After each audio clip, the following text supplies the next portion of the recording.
akin to like, oh, here comes Mary and her wife or something, but it wasn't Mary. It was something specific. So there was a lot of like, everybody knew that somebody was gay, so there was hetero coding as well. Oh yeah, no, look it up. He was probably the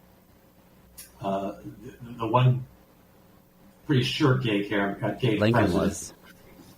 Lincoln was. There's an amazing documentary yeah. That came out a year ago, Lincoln Lover of Men, and they lay out all of the historical research, and it's obvious. You're just like, why have we been hiding this for over 100 years? It's absolutely George Washington. I've read some stuff about, not as much, but there's been some talk. Yeah. About George. This is gonna be a whole conversation about our gay presidents. But you were talking about, you can tell when you're enjoying, a reader can tell when an author is really enjoying writing a particular book, and I absolutely got that sense reading Utopia. I'm curious, for you, without doing any plot spoilers, was there a particular either character or section that you just found to be an absolute riot to write? Well, I could mention characters that were really fun to write for, and one of them was Gretchen Wunderfart, who was this.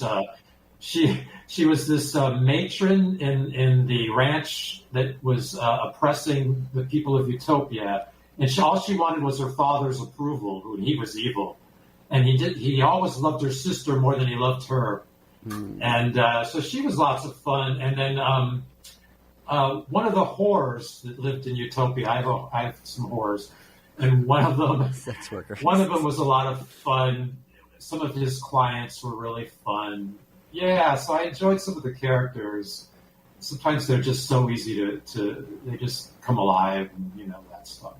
Wow. The book is Utopia. We have links in our show notes and on our website about how you can get your very own copy ebook when it comes out on September 19th. You can connect with Mike at mikeplayer.net. He's also on Instagram and TikTok as @author Mike Player. Mike, this has been such a delight. Thank you for joining us here on The Gailey Show. Thank you, John. I had a lot of fun. It's been great. Congratulations on the book. It is it is a riot. Thank you. All right. Thank you, everyone, for listening and or watching today. You can keep the gay going all weekend long. On Saturday afternoon is Pride on AM 950. You can catch up with the best of The Gailey Show at 2 p.m.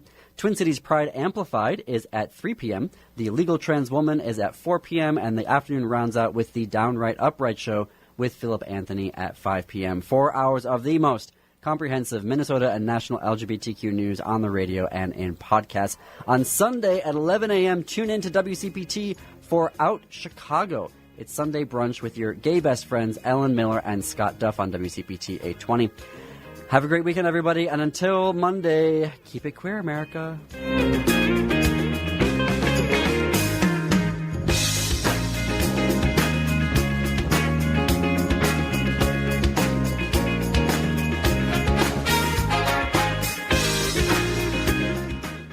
In Iraq, our truck hit a roadside bomb. I had about 16 surgeries on my hand so that I could regain function. And when I came home, I needed a new roof due to a storm. And my electrical was deemed unsafe. And I was about to lose homeowners insurance as well. I didn't really know where to go in order to get help. And so I applied for Operation Homefront Critical Financial Assistance Program. They've really been a blessing.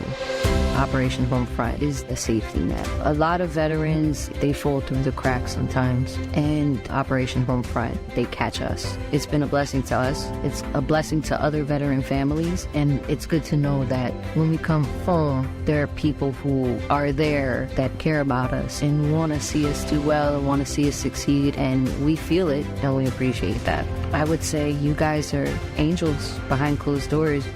Visit OperationHomefront.org to learn more. You're listening to WCPT 820, Chicago's progressive talk station, where facts matter and truth always wins. Stay informed, stay engaged. AP News, I'm Marcela Sanchez. Authorities are still searching for the shooter who killed conservative activist Charlie Kirk. Surveillance video shows a person wearing black climbing down from the roof of a building. Investigators have some clues, including a palm print a shoe impression, and a high-powered hunting rifle found in a wooded area along the path the shooter fled. And AP correspondent Charles de Ledesma reports South Korean workers released after days of detention in Georgia return home. A plane carrying more than 300 South Korean workers released after days of detention in Georgia has landed in South Korea. TV footage showed the charter plane landing at Incheon International Airport on Friday and workers filing through arrivals. They're among about 475 people detained during the September 4 immigration raid at a battery factory under construction on the campus of Hyundai's sprawling auto plant west of Savannah. South Korea later said it had reached an agreement with the US for the Korean workers' release. Their return provides relief to their families and colleagues, some of whom came to the airport to meet them. I'm Charles de Ledesma. And a lockdown at the U.S. Naval Academy in Maryland was lifted earlier today following threats that were reported yesterday. Officials said one person was injured and airlifted to a hospital where they remain in stable condition. Additional details about the threat and how the person was injured were not immediately available. And a federal appeals court is letting the Trump administration block Medicaid funds to Planned Parenthood. Legal challenges are continuing. And in Brazil, a panel of Supreme Court justices have sentenced former President Jair Bolsonaro to 27 years and 3 months in prison. He was convicted of attempting a coup to remain in office despite his 2022 electoral defeat. He's always denied any wrongdoing and can try to appeal the ruling. He's currently under house arrest in Brasilia. This is AP News. The president received cheers and boos while marking 9/11 by attending a baseball game in New York. President Donald Trump attended the New York Yankees' victory over the Detroit Tigers in the Bronx, drawing mixed reactions from the crowd. The visit marks the 24th anniversary of the September 11th attacks. Trump, who was born in Queens, greeted players before the game and predicted a Yankees win. I will say you're going to win. Recalling past games with late owner George Steinbrenner. We won every time I came. Every time we came, we'd win a game, and he'd call me. He was you think that was easy sitting with him for a game? It wasn't. It was brutal. New York slugger Aaron Judge homered twice in the game, including his 361st homer to tie Joe DiMaggio for fourth place on the team's all-time home runs list after recently passing Yogi Berra. Two legends, greats in the game, great all-time Yankees. I'm Gethin Coolbaugh. And I'm Marcela Sanchez, AP News. This is 820 AM, WCPT Willow Springs, and streaming worldwide at WCPT820.com. We are Chicago's progressive talk, where facts matter. Now, your WCPT 820 weather update.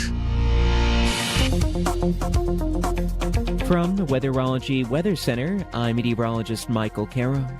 For today, some patchy fog possible early on, otherwise becoming mostly sunny with highs in the mid-80s. For tonight, partly cloudy, a low of 65. On Saturday, a chance for some scattered showers and storms with high temperatures in the lower 80s. Back to abundant sunshine for your Sunday with mid-80s for highs, and for your Monday, climbing up to 87. And that's your latest Chicago weather update. Right now, it's 64. Here's a tale of Becky. Didn't know what to do with new meds prescribed and no real cost clue. She squinted at prices, that can't be right. Then tapped GoodRx and saw the light. She could get a deal, book telehealth if she feels. Learn about those meds without any stress. That one little app does all the rest. Even my horse downloaded it. Dang, save time and money on prescriptions. Check GoodRx. GoodRx is not insurance. Hey Google, play WCPT. Streaming Chicago's progressive talk from TuneIn. Welcome to Choose Views with Richard Chew. Get ready to dive into a world of insightful conversations and thought-provoking discussions. As progressives, our job is to have an all-inclusive, full-on assault with all of our players. A show that focuses on moving our political, social, economic, gender, and cultural conversation forward. And all of our players means all of our players. It's Choose Views. And now, here's your host, Richard Chew. Good Friday morning, progressives. Chins up and shoulders back. It's time to fight. Fight for what we believe in, not fight against each other. Welcome to the September 12th, 2025 edition of Choose Views, 773-763-9278. Find my show on Facebook Live, TuneIn Radio, HeartlandSignal.com, and YouTube. Of course. And you can email me at richard@wcpt820.com. I get some interesting emails. I might chat about that a little bit today, and one that I received. In fact, I will. Follow me on Substack and Threads, Blue Sky, Facebook, LinkedIn, Instagram, and on X. You can catch all of our shows by subscribing to our WCPT podcast, Apple Podcast, Spotify, and iHeartRadio, and of course, making sure that you share those with the folks you know. And there you can also choose Views, the short versions and the long versions. Joan Esposito, live, local, and progressive, driving it home with Miss Patty Vasquez. And, of course, my man Edwin Eisendrath, who I'm sure is going to have a lot to say this weekend. So make sure you tune in to Edwin. The Big Picture is a great program. Out Chicago and our other shows and interviews. And, of course, make your way over to heartlandsignal.com. Right now, we've got a number of articles, like always. One, U.S. Representative Derek Van Orden blames the media for the death of Charlie Kirk. So who are we going to make responsible for that? But the point is, make your way over there and check out our work at Heartland Signal. We are very busy this morning, so I'm going to try to speak as efficiently as possible so that we can stay on point. At 6:15, we have our good friend Mike Nellis will be with us for a few minutes to chat. Karen Byrne from TruBlu Politics podcast will be with us at 6:30. Michelle Peltier with Moments with Michelle will be with us at 7. And historian and our good friend Michelle Duster will be with us in the 7:30 hour. Michelle's going to be with us kind of on a regular basis to talk about history, to talk about how we are as a country and why we are where we are today. So looking forward to chatting with all of our guests. I want to keep it moving today as best we can. So right now, let's check this out, progressives. What stands in your way becomes the way. In other words, the obstacle is the way. Where there is no obstacle, there is no way. In other words, obstacles do not block the path. Obstacles are the path. Yes. That's exactly right. What is the first thing God does when he gives you an assignment he feels that you are prepared for, Pastor? He puts an obstacle in your way. Yes. And your job is to find a way over, around, through, and under that obstacle. Learn the lessons, stumble, fall, make the mistakes, and apply those lessons to the next assignment God feels that you are prepared for. And then he does what? He puts an obstacle in your way. When you look back over your entire life, that's your entire life. It's overcoming obstacle. Poverty mindset. We're not in the best position that we ought to be. It's an obstacle. The lessons that we must learn from this. We're powerful people. We can do this, and we will do this. We have no choice. And we have to have each other to do it. So that's Dr. Frazier. I met him years ago, Dr. George Frazier. And the reason I played that clip, and I struggled with it, because when I say I struggle, what I mean by that is, and I shared this with Henry, we're in a hot time right now. We really are. And one of the things I'm going to try to do today is calm the temperature a little bit with our guests and what we talk about, because we're in a very, very hot temperature right now. Our obstacle is separation, division, opposition. That's our obstacle right now. And for wherever you are in the conversation around God or higher power, that's not my business. What I want to try to do today is to calm things down. We're going to talk about some hot stuff today. Mike and I will. Karen and I will. Michelle Peltier and Duster and I will talk about how we try to calm things down, because we've seen the temperature rising based on what happened in Utah. And so today I'm going to do my best to present that to you and to talk about that and to talk through that. But at the end of the day, one of the things I realize is that people are frustrated and upset, and they were before this killing. But we also have to we have to remember that coming together and staying together is what the opposition doesn't want us to do. That's That's the obstacle. They don't want us connected and united.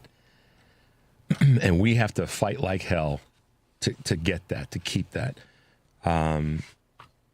Charlie Kirk was a vile, racist, white supremacist. But that doesn't mean he should have died in the manner in which he did. I will say that over and over again. Those children who were in the high school that were killed, soon to be beautiful, wonderful, hopefully great adults, they did not deserve to die in the manner in which they did.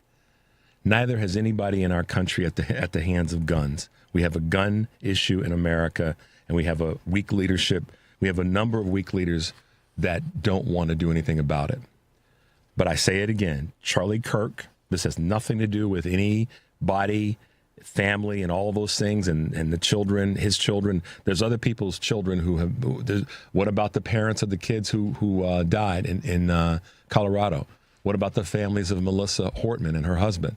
See, we talk about we talk about the hyperbolic thing, but I'm not down with our country pulling further apart. So I'm going to do my best today to keep the conversation as positive and forward moving as possible. I'm sending out the best amount of love I can to those HBCUs, historically black colleges and universities, 6 of which had to shutter yesterday because of threats, death threats. Okay. And then we have an administration where the 2 most powerful people essentially in the world, the president and the vice president of the United States, side with the vile, deceased white supremacist and sexist. And sports teams are having moments of silence. But I will give shout out to the EU.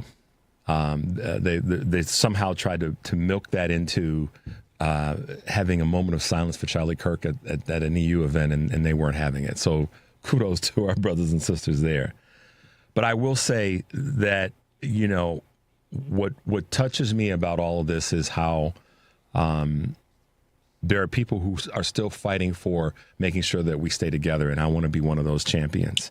I have got some very, very, very unapologetic opinions about what this dude said about a lot of people that look like me, and I'm not down with that. So I've been fighting my own urges to not go dark, and I'm just being very honest with everybody. I get all the data, I get all the statistics. I've read, listen, all this stuff that people could throw out, I get all of that, and people that want to, run for the let's lionize this dude. I'm not doing that. That doesn't mean I don't maintain my dignity and respect for all of us and maintain the humanity, frankly, that Mayor Brandon Johnson talked about us taking back.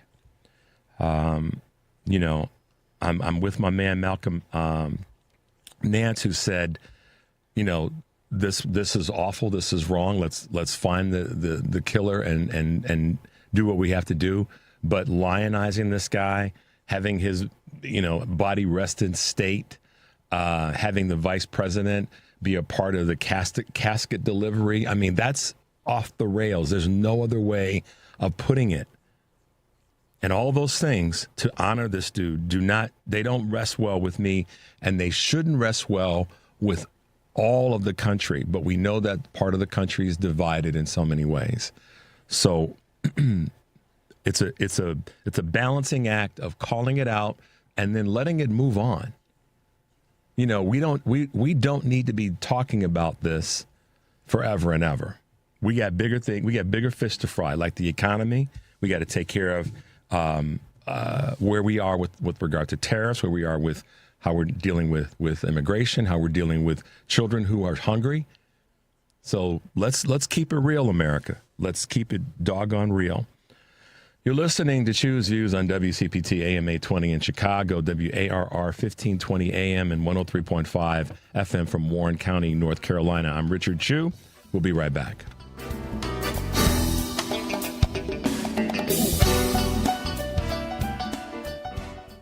This is WCPT telling you how you can shop blue. Did you know that there are only 49 states in America that require you to have car insurance? At Chicago's Progressive Talk, we're in Illinois, and Illinois is one of the 49 states that require you to have car insurance. Let's look at some car insurance companies that support the Democratic Party.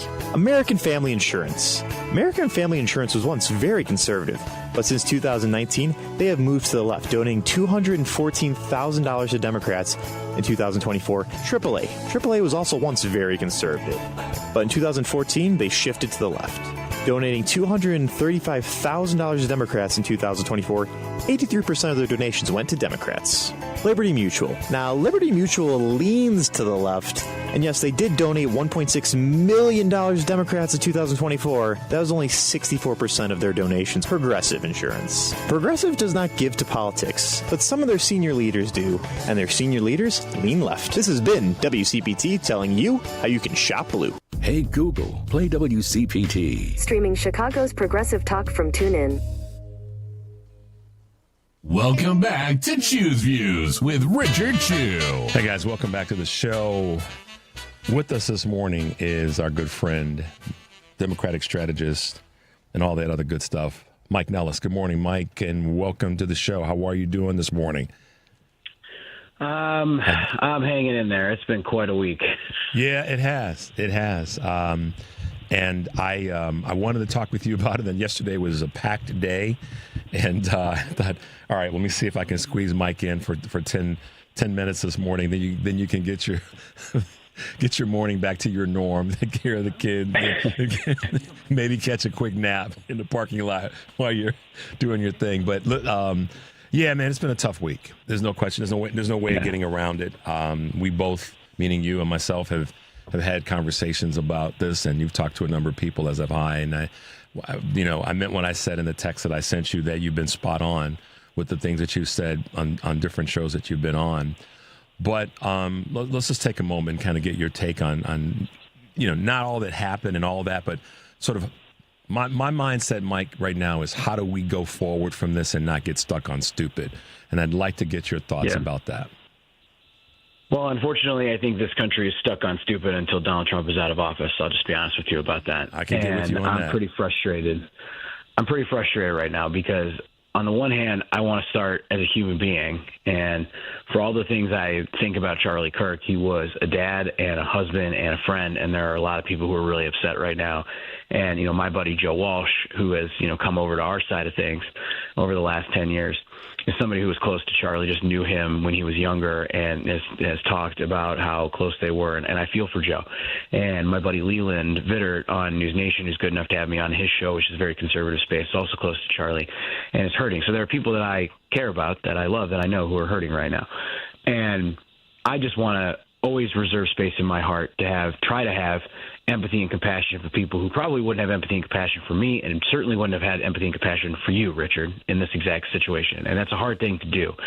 And on the other hand, Charlie Kirk is somebody I had profound disagreements with. I have seen a lot of the videos that people have been sharing, things that I had forgotten that he had said, things that I had never seen that he had said, that are horrifying, and it is jarring to watch the reaction from the country writ large to this assassination when compared to other murders that happened in this country.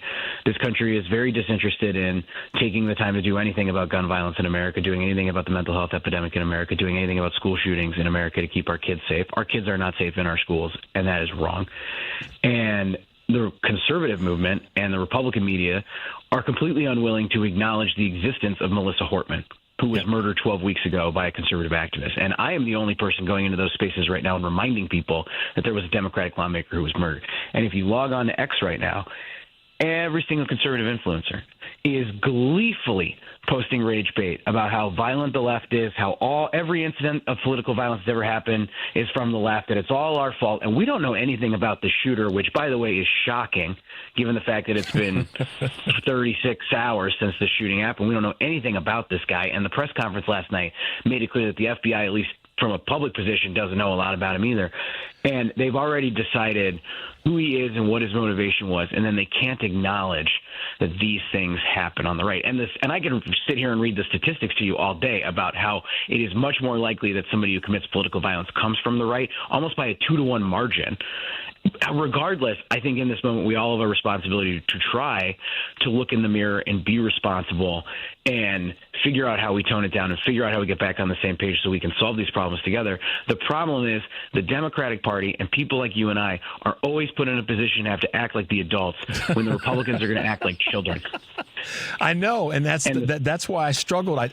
Listen. The clip that I played at the beginning from Dr. Frazier is one it's about healing. It's about finding your moment and moving forward. And I told Henry, I said, I'm struggling with playing it because I don't want to sound like a hypocrite this morning because I'm pissed off. I'm pissed off. And I'll be honest with you, Mike, and everybody that's listening, I'm not like the fact that this happened, it happened, and that's awful. But what I'm pissed off at is the country, the leaders, I'm not even going to call them leaders. The Republican Party, the GOP, and MAGA are acting exactly like he did and what he spoke about and staying divisive. They're not concerned about the country coming together. And to your point, it's dudes like you and dudettes like Michelle and Karen that are standing there saying we still have to come together. To lionize this guy, to make this pomp and circumstance about him, be damned whose friend he might be, yours included. This is just craziness because of the things. We got 6 HBCUs, Mike, that had to shutter yesterday because of death threats to black students when this happened on a more than predominantly white campus, white community, and predominantly white state. But yet, black folks are suffering from this once again. And so I struggle with it, but it doesn't change the fact that I still want us as a country. We have to move forward because the right is doing their dead level best to keep us divided. And here's what they want, I believe, more than anything. They want you to harden your heart. They want you to remove that part of yourself that cares about others, even people who disagree with you. And I would encourage people, to the extent that you can, in these moments that are so hard and scary, to not do that. Because a big part of the reason that we fight for the things that we fight for, that we love the people that we do, that we advocate for what we advocate for, is that we give a damn. Darn. I apologize for cursing if I just got you in trouble.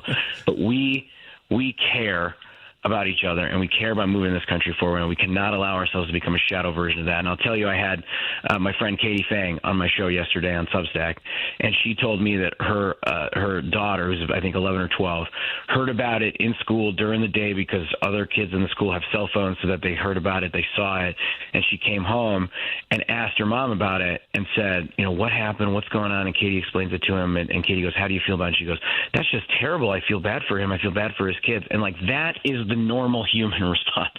Right. Like, the normal human response to anything that happens like this should be horrible, scary, feel for the kids. Charlie Kirk had 2 kids, 1 and 3. They'll never know their dad. Their lives are forever changed. That's not okay. That's the normal human response. But then as you become an adult, you get algorithms in your way. You get harder by the way that people treat you. You get harder by the leaders in office. Like Donald Trump's speech that he gave Tuesday night is one of the most disgusting speeches I've ever seen in my entire life.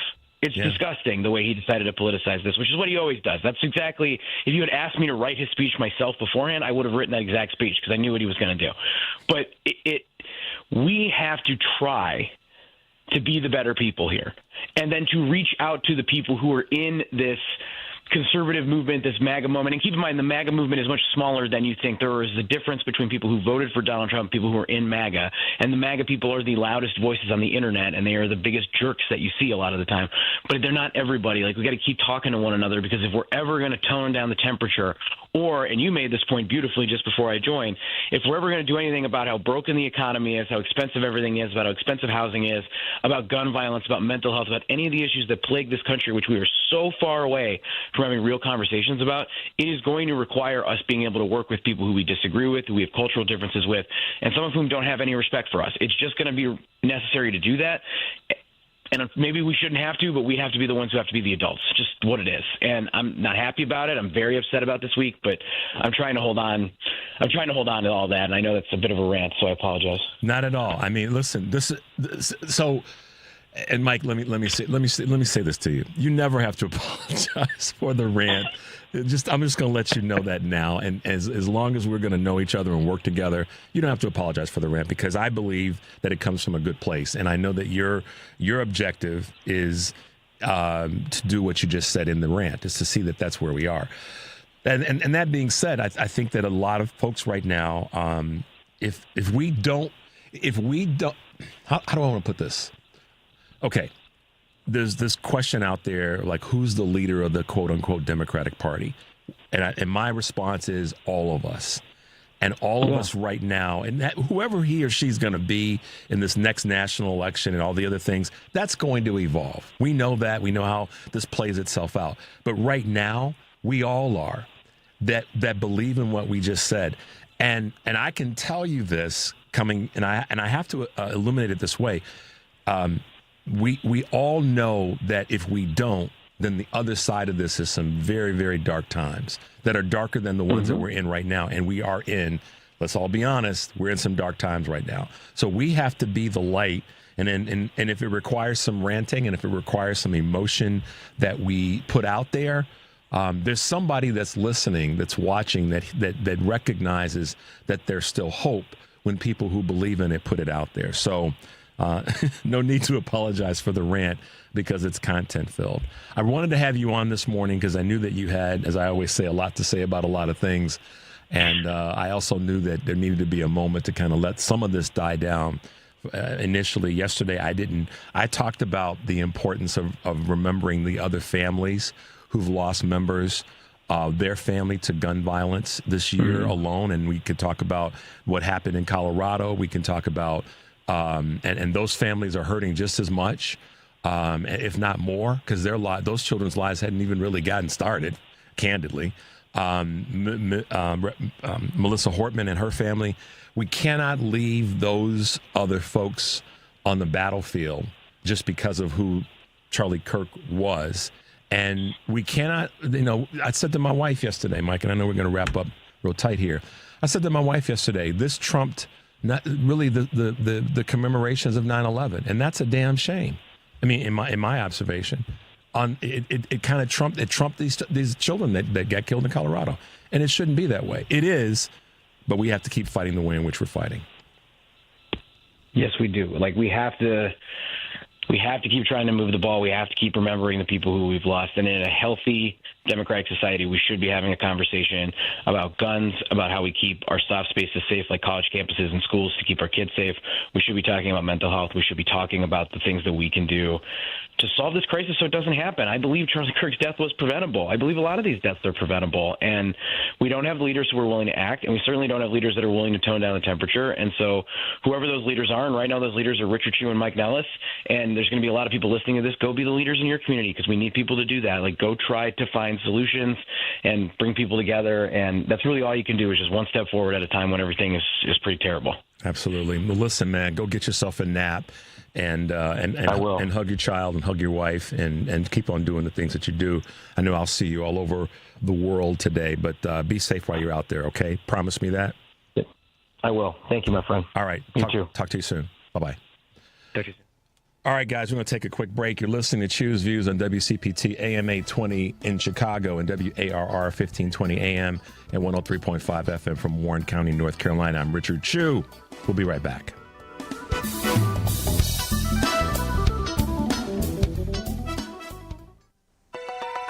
Check up on health with Chris Whitting. Need to replace sugar with one of the alternate sweeteners on the market? Dietitian Sue Pittman says the blue stuff, the pink stuff, and the yellow stuff do the job. Aspartame is actually 200 times sweeter than sugar. It's widely used in foods and beverages. And sucralose? It is made from sugar, and it's about 600 times sweeter than sugar, so it a little bit provides a lot of sweetness. It can also be used in cooking and baking. Apparently, sucralose is not recognized by the body as sugar or carbohydrate, so it's not broken down in the body. It's providing the sweetness, but it's not being recognized as sugar, so it doesn't give you those calories that sugar would give you. It's important to know that these have all gone through important safety testing and have been proven safe. These sugar alternatives are good for people who want to cut calories or for diabetics looking to keep their disease under control. With Checkup on Health, I'm Chris Whitting. You're listening to WCPT 820. Here's the latest Chicago weather update. From the Weatherology Weather Center, I'm meteorologist Michael Caro. For today, some patchy fog possible early on, otherwise becoming mostly sunny with highs in the mid-80s. For tonight, partly cloudy, a low of 65. On Saturday, a chance for some scattered showers and storms with high temperatures in the lower 80s. Back to abundant sunshine for your Sunday with mid-80s for highs, and for your Monday climbing up to 87. And that's your latest Chicago weather update. Right now it's 64. WCPT 820, Chicago's progressive talk, where facts matter. Welcome back to Chew's Views with Richard Chew. Hey guys, welcome back to the show. Thanks to Mike for hanging out with us for a minute. I wanted to chat with him, and he was busy with a few other shows yesterday and the day before. But yeah, I mean, listen, we are going to disagree. We do always disagree. That's a good thing. That's sharpening the tool. But to do it in a way that moves us forward. And Mike and I are going to continue to do that and approach this as best we can. Another person who is one of my favorite people, who I respect and have a certain amount of love for because of the fight that's in her. It just so happens today we're blessed to have strong women with us. And in times like this, strong women's voices are absolutely needed. And good morning and welcome to the show, Karen Byrne from TruBlu Politics podcast. Good morning, Karen. Listen, thanks for having me on. I am happy to be the opening act for Michelle Squared. They are two amazing, talk about amazing women. I'm bowing down to both of them. Great. And they will say something, I'm sure, along those lines about you. So that's the reason I looked at it and I said, Henry said to me, he said, wow, we've got a great lineup today. I said, yeah, we do. And I said, in the ladies' rule. So I'm glad to have you with us and just appreciating the fact that I have three great women professionally in part of this show. So thanks, Karen. No, thank you. So if I can, because I do want to talk about other things besides Charlie Kirk, the tragedy here. I just want to say this, and it's been said in different ways, but after every school shooting, we call for Republicans to join the Democrats to pass common sense gun laws. And what do? They accuse us of politicizing it. Yeah. Yet they are absolutely politicizing this crisis and this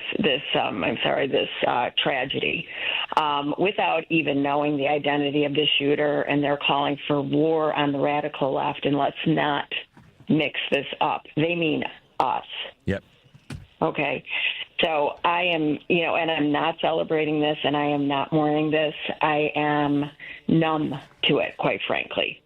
Yeah. And that is kind of what they have, the landscape that they have laid out for all of us. Every single one of these school shootings is preventable. Charlie Kirk was on a college campus when this happened. That is technically a school shooting. Yep, it is. Okay. And, I just, Charlie Kirk said gun deaths are worth it. He said that he would bail out Paul Pelosi's attacker.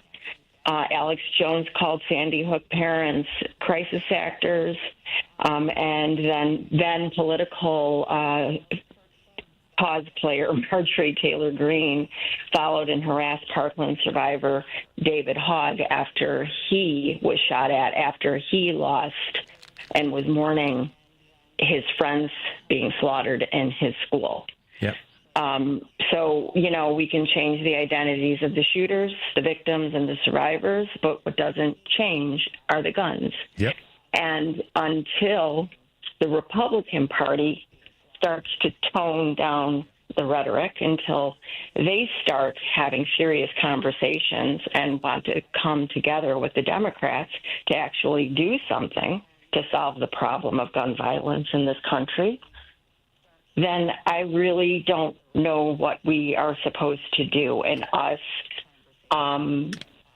just kind of, it's a tragedy. It's scary. I'm afraid. I am afraid to go, honestly, over to the detention center because there are some of these cultists who are absolutely wound up, and they're being wound up even further by the president's rhetoric, Jesse Waters' rhetoric, all of them. So we have to exercise extreme caution in this moment, but they can't silence us, okay? We have a right of expression. We have a right to speak about this, how we need to speak about this. And I'm always going to speak about things honestly. The reality of the situation and what is happening in our streets right now and in the streets of Chicago is there are masked, unidentified people, men primarily, driving in unmarked civilian sedans, stalking, as is the case of one of the women that I have had the pleasure of meeting in the past week. They stalked her brother-in-law, and when he was outside of the Chicago city limits, he picked him up. He did not have a warrant. They immediately took his wallet. They immediately took his cell phone, and they brought him to the detention center in Broadview 3 days ago on a 6:30 a.m. departure. He was put on a bus. I am told that he was taken to the airport, and he is down in Louisiana. When he was afforded his phone call 2 days after he was abducted, he informed his wife that they refused to assign him a case number, so therefore he would not be able to provide his immigration attorney, who he was working with, to go through the proper legal channels in order to get his citizenship. Yeah. Okay, so now he's in Louisiana, where he is likely going to be deported because they're right by the border, or the coast, because they are the judges down there typically will issue deportation orders. He is likely to be deported. Yeah, and he's got a wife and kids, by the way, up here. Yeah, and family up here. Yeah, this is the so families are being ruined depending however they're being ruined and ripped apart. They're being ripped apart, and to whatever extent we can give grace to Charlie Kirk's wife and children, we do that because that's the humane thing to do.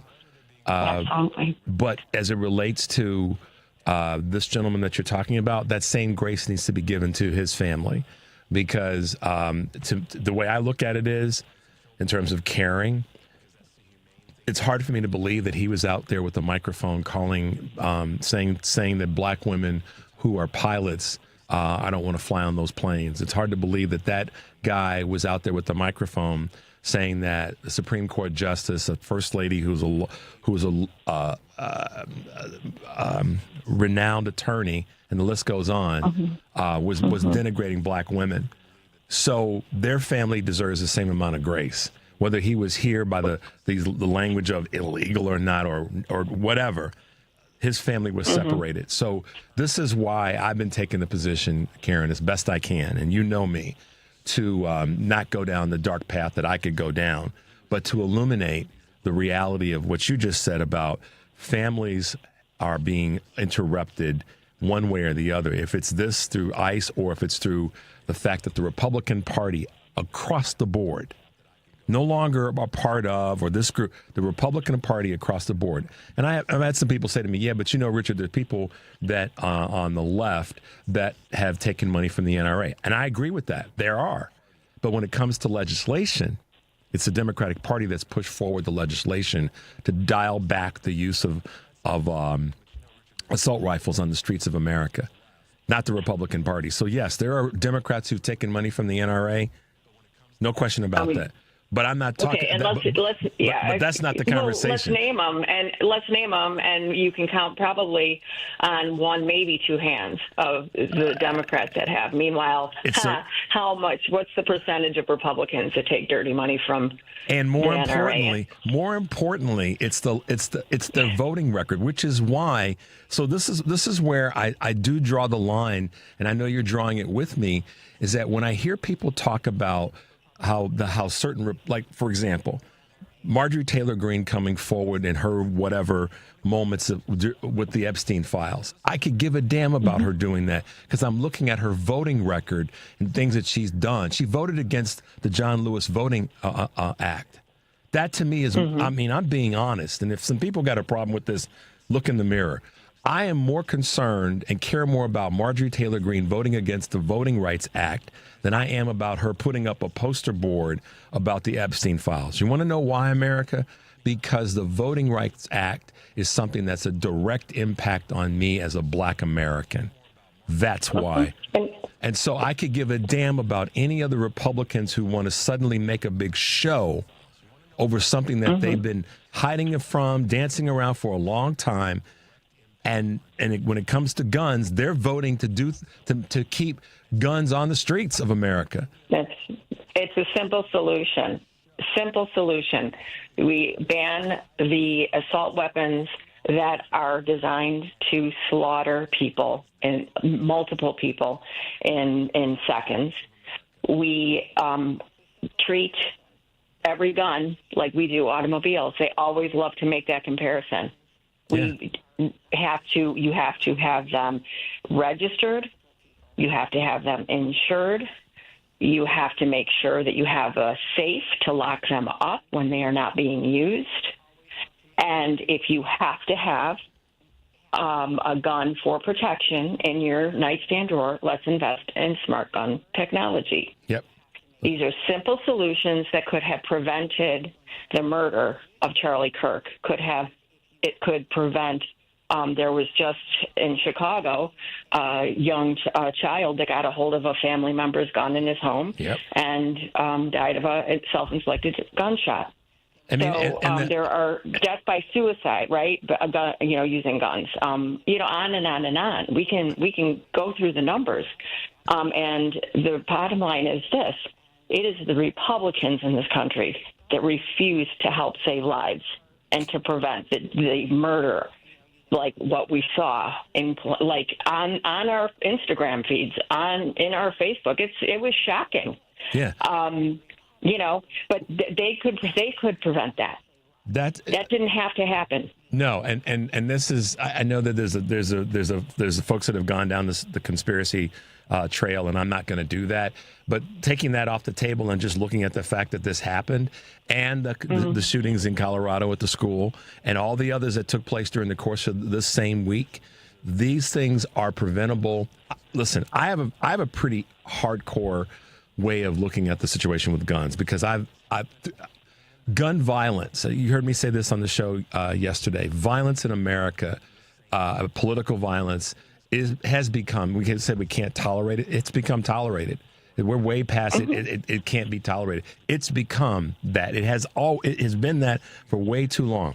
And what's at the core of it in damn near every situation, Karen? Guns. I said it yesterday. John Wilkes Booth did not push Abraham Lincoln over the balcony at the Ford Theater, and he broke his neck. That's not what happened.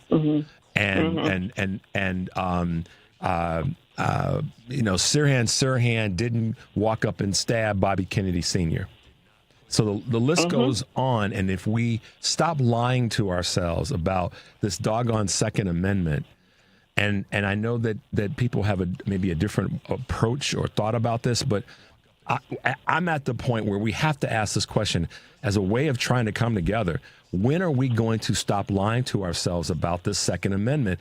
And just, the law enforcement. When are we Republicans? Let's be okay. Thank you, Karen. Let's be concise. When are Republicans going to stop lying to themselves about guns? And honestly, Karen, and I'll be honest here. You probably can speak to this too. I have friends that are Democrats, that are liberals, that are progressives, and they're gun owners. But here's what I can tell you about them.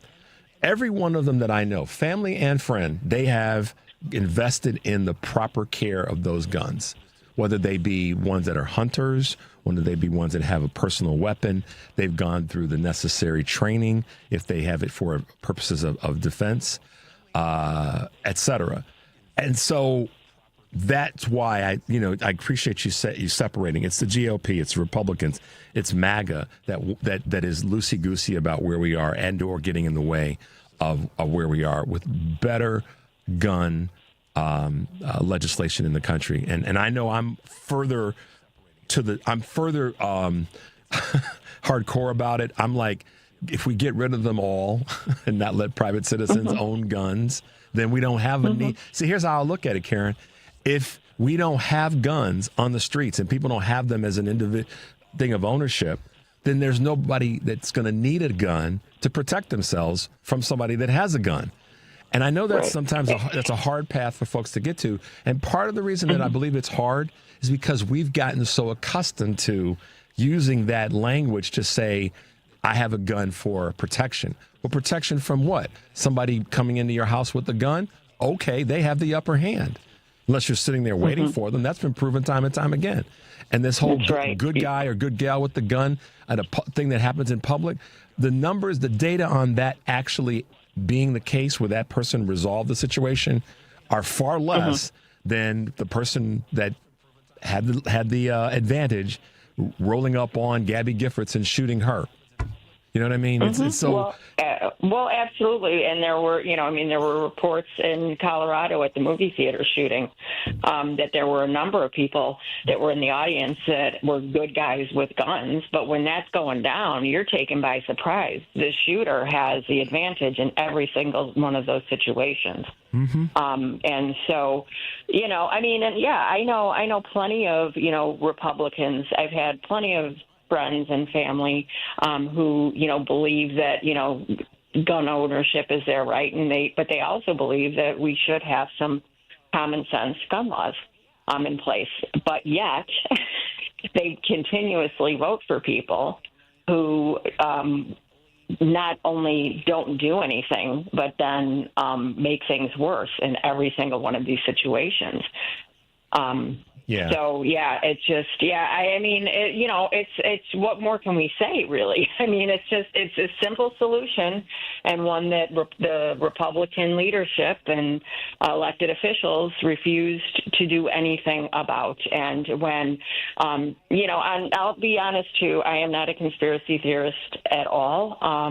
The fact that, Donald Trump going around and going to the Yankees game and, glad handing and whatever, he didn't seem like he was, in mourning. And the fact that they don't have the shooter and yet they're spinning this narrative, it feels a heck of a lot like it felt, during the quote unquote assassination attempt and when he was fight, and they're calling for a war on radical leftists. It just seems a little sketchy AF. That's all I'm going to say. I would agree with you there. And here's what happens, Karen, for us rational-minded folks. And by the way, you're listening to Choose Views on WCPT AM 820 in Chicago, WARR 1520 AM and 103.5 FM from Warren County, North Carolina. I'm Richard Chu. And we're talking to Karen Byrne from TruBlu Politics podcast. Karen, I'm one of those people that looks down the conspiracy trail and then I go, okay, I'm not going to go down there. I might look down there, but on the show, I don't go down the trail because I know that it could lead to an interesting place. So, but I'm with you. There are some things that just don't add up, and you and I can both, we can leave it there. Because there's nothing going to come of it. Okay, so, let's leave it there. So listen, I want to respond to a text that I received while we've been talking, and someone said to me, not said to me, but someone said in the text that Charlie Kirk was a racist, sexist, fascist. His last words were full of hate. I don't, and I don't want anybody to think that I am, or that Mike was, or that Karen is apologizing for for him or taking or soft pedaling it, as the words were used in this text. We're not doing that. We're trying to keep the temperature down. And I want everybody to understand that I have my opinions, not my opinions, but we could spend an hour playing stuff that Charlie Kirk said about people, about black folks, about women, about the LGBTQ community. We could spend an hour just with that, but that would just raise the temperature. And one of the things that I'm trying to do, and it's the reason I focused yesterday on gun violence rather than exclusively on him, is that we have to dial the temperature down. That's one of the things that's kind of the burden of being a progressive liberal Democrat, is to speak the truth, but speak it in a responsible way so that we can keep the temperature down and find a way to bring things together. I know that some people want me to just throw fireballs at this dude, but I'm not going to do it that way. I could. Trust me. No. We can leave that. Well, we can't. Yeah. I mean, but we have to be able to speak honestly about it. And I'm not. Listen, no judgment on anybody. If you want to celebrate this, I mean, family talk is family talk. That's your business, and there's no judgment, because I can fully understand, as a mother of a trans child, just how vile this MFer was. Yep. And I may have, my fantasies about where he may be right now, and it's not a cool place. But at the end of the day, again, we have an opportunity here to just keep bringing it back to, not focusing on the identity of the victims. And there were 2 school shootings that day. And there are, I think it was the 47th school shooting that we've had, or mass shooting. So, we need to speak honestly about it and bring it back to the guns every single time. Because they're trying to drag us over, to the identity of the, quote unquote victim, right? Yeah. But let's bring it to the, talk about the gun issue, because they're politicizing it. Okay, so by us talking about the true common denominator and the real problem surrounding this whole event. We can. This is an opportunity for us to keep pounding that. Charlie Kirk, he literally was talking about guns, and he said some hateful things. He was trying to throw shade at the black community with the, gang violence, in the brown community by saying what he said, and yeah, he's not going to have much more to say about it. So yeah, well, and this is, to me, the part of this that again, our responsibility, I believe this in my heart, is to identify and talk about the awfulness of what he was saying about people, because there are people's lives who here's what we don't know, and this is where the GOP and those who are of a certain ilk have to be. They're not going to be, but they should be mindful. How many people along the way, how many people's lives were impacted in a negative way by Charlie Kirk's words? See, that's what this is where a lot of the journalists, the media are missed. How many people's lives were negatively impacted by what he said about people that look like me and that have a child like you, and all the rest? You know what I'm saying? That's the part where people, go ahead. I'm sorry, I'm talking over you. I didn't mean to do that. Well, you just hit a nerve. Let's talk about the number of lives, individuals that were bullied, individuals that, to the extent that they attempted or were successful in taking their own lives. I mean, the trans community is one of the most marginalized community, not only in the broad population, but also, within the LGBTQIA community. I mean, there are women who we all know who are out there and, speak about trans women as though they are a threat to real, biological women.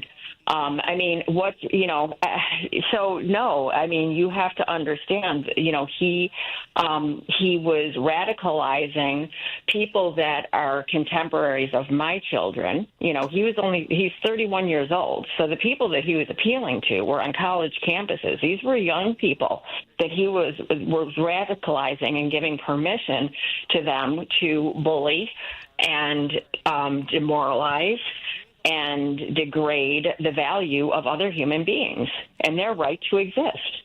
Yep. Let's be clear about it. I mean, that honestly, that we all know. We can all agree with that. We can all agree to that. And those are the facts. And the Republicans may say, oh, well, you're just, that's just, the rhetoric is, just so, hot and, whatever. You got to tone down that rhetoric. It's like, no, it's not rhetoric. It's fact. This is who this person was. And this is why maybe people aren't, clutching, wearing black and walking around and, like lowering their flags at half-mast, So yeah, I don't know what to say. I just got a text from a troll. And so this is the point I'm making about trying to come together and dial down. All this person saw in the troll that they sent, the troll text that they sent, was that we're the problem. They did not even and not one comment about me working to try to bring us together.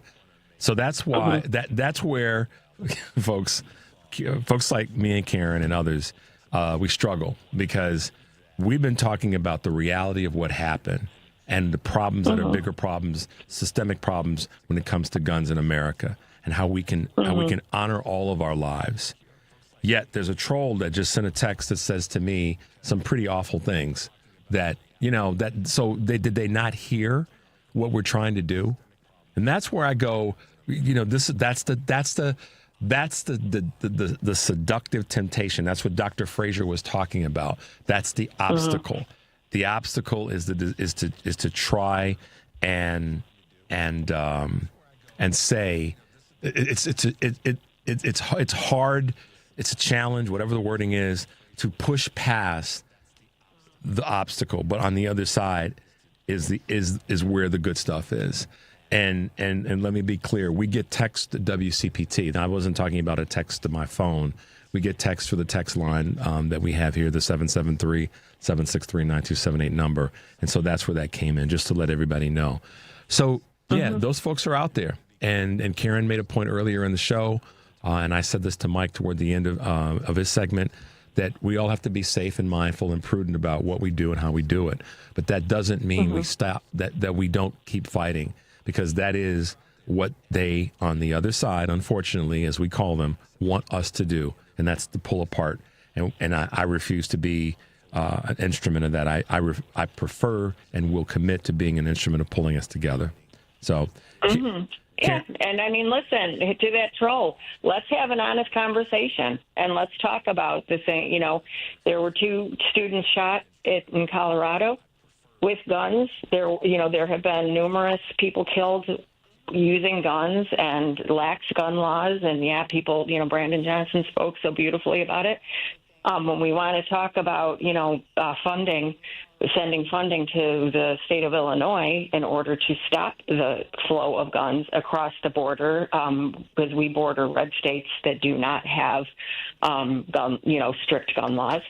Let's have a conversation. If you want to stop it, if you want to not have what happened to Charlie Kirk happen again to other people, even people that you may not agree with, then let's have that conversation. Let's have some real talk about it.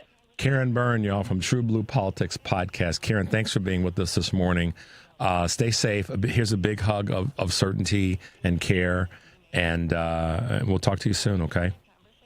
Okay, thanks for having me. Have a great weekend, everybody. Love you all, and love to the Michelle Squared. Yeah, that's right. All right. Okay. Talk to you soon. Bye-bye. All right. All right, guys, let's take a quick break. You're listening to Choose Views on WCPT AM 820 in Chicago and WARR 1520 AM and 103.5 FM from Warren County, North Carolina. I'm Richard Chu. We'll be right back.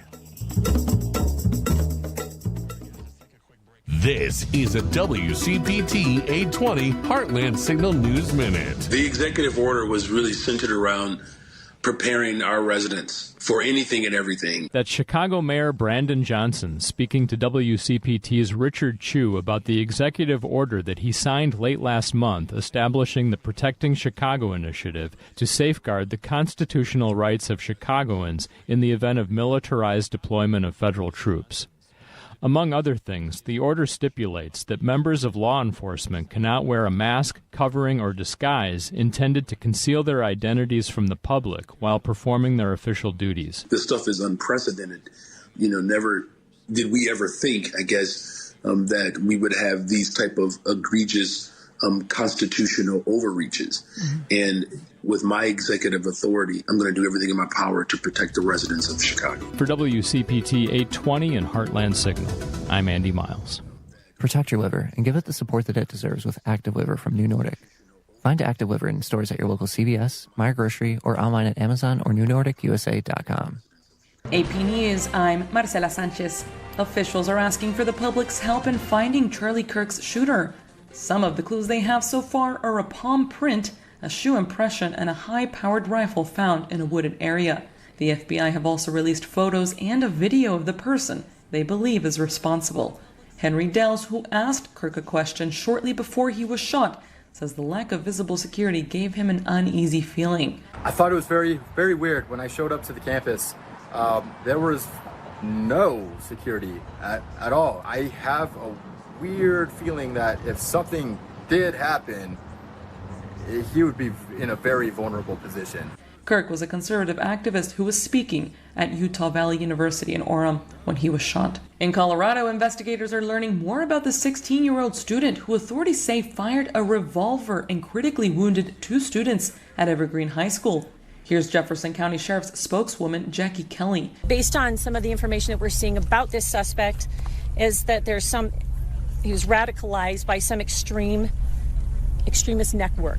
Audio courtesy of Denver 7. And the Trump administration is asking an appeals court to remove Lisa Cook from the Federal Reserve's Board of Governors by Monday, before the central bank's next interest rate vote. Trump fired Cook in August, but a federal judge ruled late Tuesday that the removal was illegal and reinstated her. And a federal appeals court is letting the Trump administration block Medicaid funds to Planned Parenthood. The organization says more than 1.1 million patients cannot use their Medicaid insurance at its health centers. And in Brazil, a panel of Supreme Court justices have sentenced former Brazilian President Jair Bolsonaro to more than 27 years in prison. He was convicted of attempting a coup to remain in office after he lost a re-election bid in 2022. This is AP News. AP correspondent Charles de Ledesma reports France says it's deploying fighter jets to Poland, and the UK has announced new sanctions against Russia. Paris's decision to move jets to Eastern Europe is in response to Russia's recent drone incursion into Poland. French President Emmanuel Macron says 3 Rafale jets will help protect Poland's airspace and NATO's eastern flank, while British sanctions intend to target 70 vessels and 30 individuals and companies linked to Russia's oil transport and war efforts. The new sanctions come as British Foreign Secretary Yvette Cooper makes her first trip to Kyiv after her appointment a week ago following Prime Minister Keir Starmer's cabinet shake-up. Poland's foreign minister is also visiting Ukraine's capital to discuss security and cooperation. These moves aim to counter further Russian aggression. I'm Charles de Ledesma. More information at apnews.com. I'm Marcela Sanchez, AP News. This is 820 AM, WCPT Willow Springs, and streaming worldwide at WCPT820.com. We are Chicago's progressive talk, where facts matter. Now, your WCPT 820 weather update. From the Weatherology Weather Center, I'm meteorologist Michael Caro.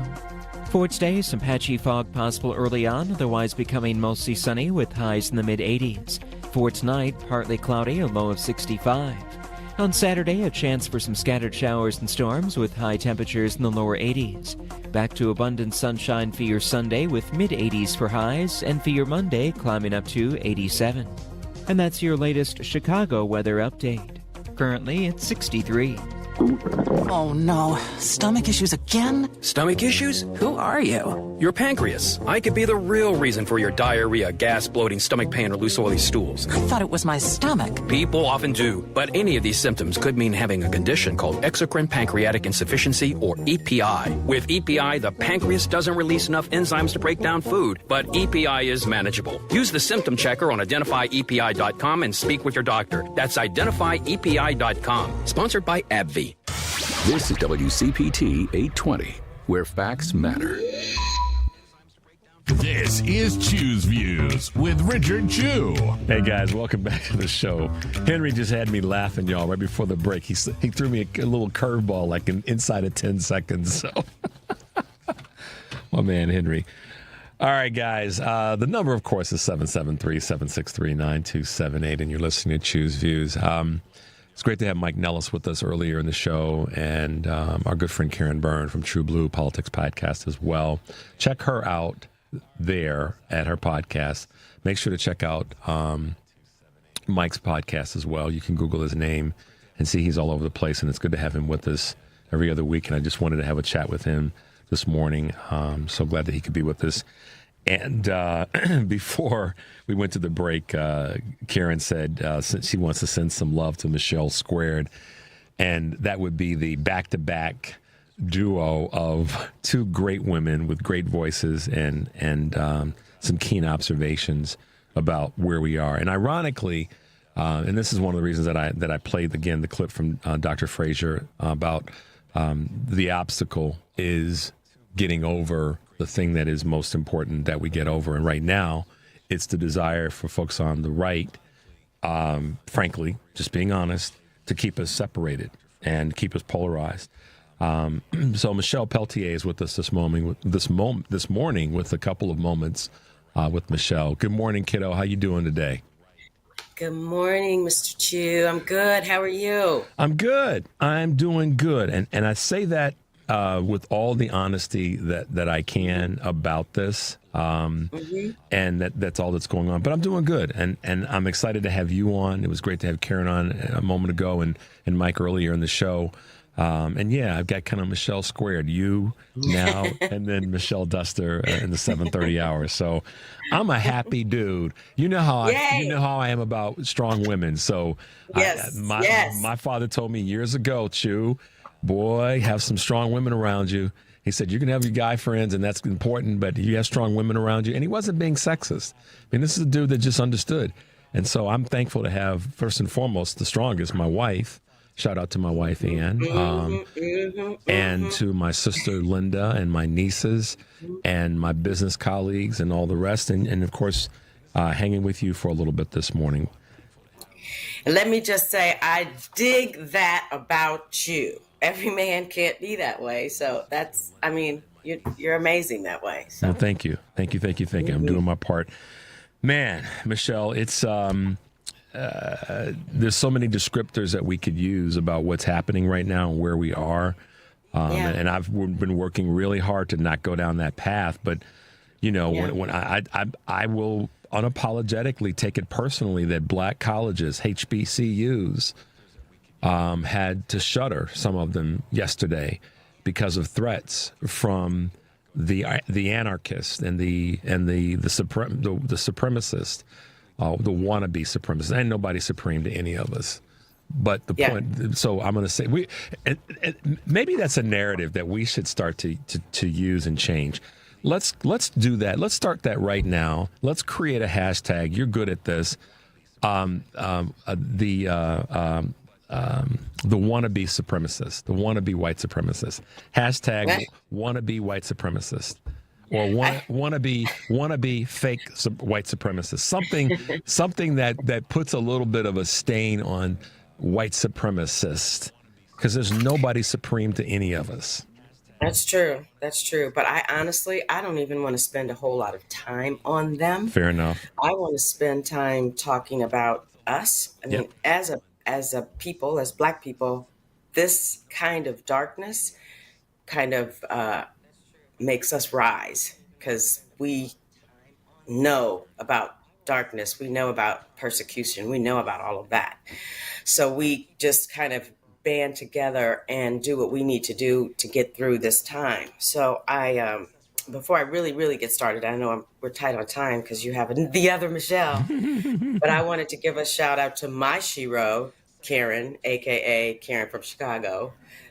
She is what a true ally looks like. Yep. I appreciate her so much because she is unafraid. And the biggest part, which is a part I want to make today, she does it all with love and kindness. Yeah, she does.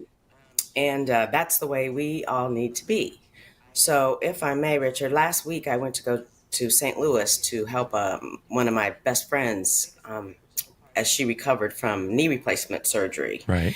And while I was there and I was taking care of her, what I'm going to talk to you about today came to mind. Even before all of this madness, this is what I was thinking. And I was thinking about the African proverb that says it takes a village. Well, the whole proverb is it takes a village to raise a child, but I'm going to stop and say it takes a village. And now our village, I believe, we really need to come together. And we're together now, but what I'm talking about is if we really pay attention to what's going on around us, like you said earlier, and what has been said most of the week, they're trying to divide us. Yep. Not just Black people, but I'm talking about people on the left. They don't want us to be unified. They want us to be as angry as they are. And who the heck knows why they're angry? They have everything they want. Nonetheless, I mean, I'll never understand it. I'll never understand it. Anyway, I think that we need to just become a tighter unit. We need to the truth is on our side. So when we are in conversations, I don't want us to get in arguments. I don't want us to get in fights. I just want us to speak in truth in moments that the truth can be revealed to whoever we're interacting with. I want us to be problem solvers when it comes to all of this legislation that's hurting people, right? I said another time when I was on the air about adopting a school. Yeah. To give lunches to kids. You know, we need to give of our time and our talent and our treasure to each other. And we are a village we have to surround the village and protect the village because they are after us. And I'm not crying. I am not crying. That frog snuck up in your throat, though. The frog was like, yeah, man, I'm going to get in there. It's the morning voice. It's the morning voice. Oh, my God, I hate myself. I'll take the baton on that one. All right, listen, if we look, y'all, if we have to cry ourselves through this craziness, then that's what we have to do. I am a strong A man. I know it. I don't say that often about myself, but I know that I am. And I will cry because the strength actually strengthens me. The tears actually, I collect them and use them as energy to move me forward. I couldn't do this show if I didn't cry every now and again, and I recognize that, and I have absolutely zero concern about it because crying is something. Let's just put this in this context for a moment, Karen. Michelle. I know that there's a lot of people that are trying to divide us right now, that if they slowed the car down and maybe had some tears and got in touch with some of those humane emotions that Mayor Johnson talks about and were able to allow themselves to get there, that they might be a little less angry. Because when you asked the question earlier, I got a text from somebody that said this. I'm gonna read this, and I know that you've got a couple points you want to make, so I'm not going to dominate this too much. The person said the trolls are wallowing in self-hate, and they want others to be miserable. Yes, this is from Cassandra in Oak Park. So kudos to you, Cassandra, for saying it. Right there, you said it. They got everything. And if they and to be honest with you, even further honest with you, if they don't, then work a little to do what you tell all of us to do, which is work a little bit harder to get the thing that you say you don't have, or that were taken away from you because of somebody coming from another land, if you will. So the tears are empowering because I think more of these people who are trying to divide us need to have a few tears. So you know what though, I don't care about them anymore. Yeah. I'm not trying to win them over because frankly, there are more of us than them. And we need to take care of each other. We know the truth. We're on the right side. And those listening in this community to this show today, look at yourselves in the mirror and thank yourself for being on the side of sanity and truth and loyalty and love, right? Because that's the side we're on. I don't know what they're doing over there, and I don't even want to talk about it. I don't care about them, and I'm sorry. I don't think that that's Christian, but I don't care about them. I'll go to confession, and hopefully God will forgive me. But we need to take care of each other. We need to, like I said, gather around the village and lift each other up, because when the dust settles, we're the ones that are going to have to fix it anyway. Yeah, that's exactly right. The polarization, the political, the social, the economic polarization that is taking place right now. I read a really good piece, and I'm going to give credit to the writer of it. I'm only going to speak to it from what I read. Dr. Michael Mascalo. He talked about this, and he said, to end political polarization, we have to care about our opponent's problems.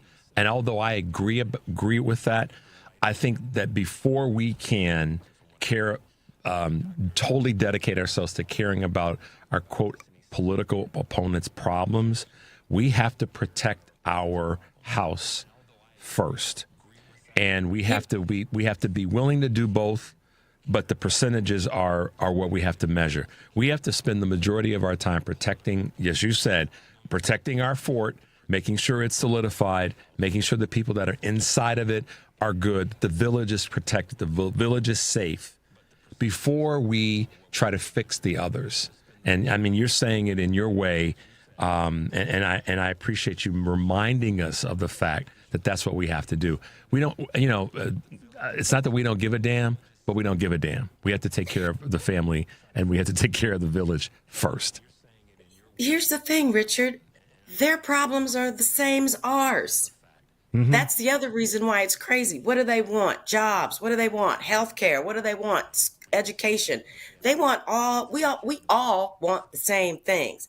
We may want to get there in a different way, but what they don't do is they don't share. Well, right? They want to do it for all of themselves, and they don't care about us. What will happen when we get back in charge? We will take care of them too, because that's what we do. That's what we do. You're listening to Choose Views on WCPT AM 820 in Chicago and WARR 1520 AM and 103.5 FM in Warren County, North Carolina. I'm Richard Chu. We're talking to Michelle Peltier, co-host of The Family Meeting, and having some moments with Michelle this Friday morning, September 12th. Michelle, what you just said is spot on. I've said it so many times. Our ideas, our platform, our energy is better than theirs. Unapologetically, we get to say it. In fact, we should say it all the time. Now, to that end about caring for versus not caring at all, the objectives, yes, are the same, except a few, because we're not trying to cause harm to them. They're trying to cause harm to us.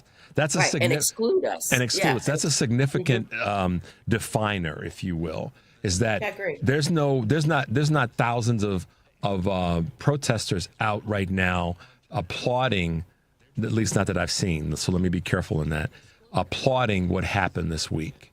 But there are, from our side, there are those out there that are trying to fight for humanity from our side. By contrast, there have already been these upticks of white nationalists, if you want to call them that. That are out there calling for death to liberals. So they want to harm us. Yeah. We don't want to harm them or see harm come to them necessarily. But in the greater scheme of things, yes, we do all want a better life. But right now, they want to make sure that our lives are not better. And that's the defining thing. That's the difference. And that's a significant difference. I absolutely agree with that, Richard. But I also, I want to be clear. When we, the left, create and enact policies, it's for everybody. And like you said, on the right, they want the same things, except they want them for just themselves and nobody else. Yes, that is a distinct difference, but we just need to keep our eye on the prize because, again, we are inclusive. Whether we like them or not, the programs that we enact, create, will help them too, right? We're not gonna put a dividing line in the growth of this country and say only we get to have the good stuff, because that's not the way we are as humans. I just want us to concentrate that this village. We need to concentrate on this village, and we need to concentrate on uplifting one another.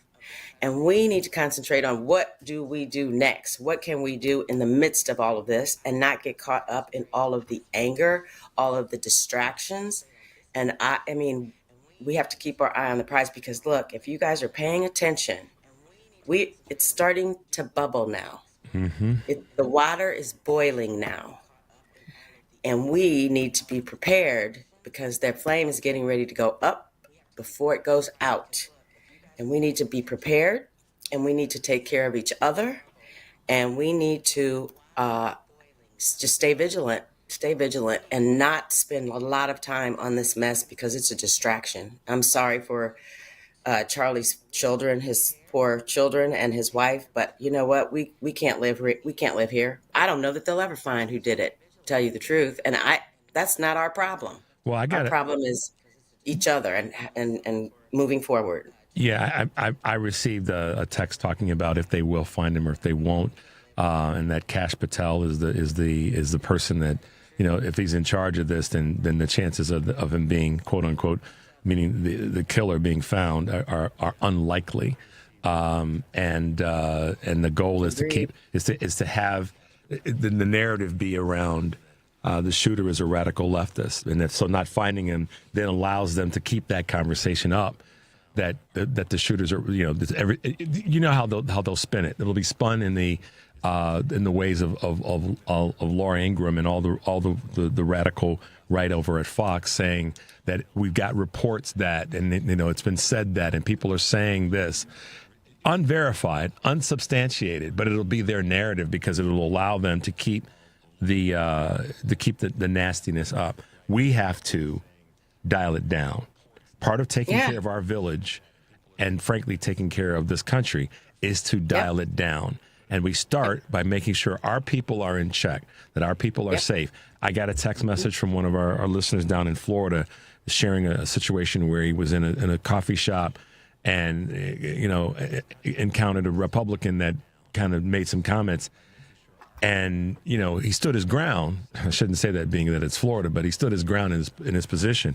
But what I said to this gentleman in this text, this individual in this text, is just be careful and be safe. And I mean that. Take care of us first, y'all. And that's not about not taking care of those that may want to cause us harm or see us in harm's way.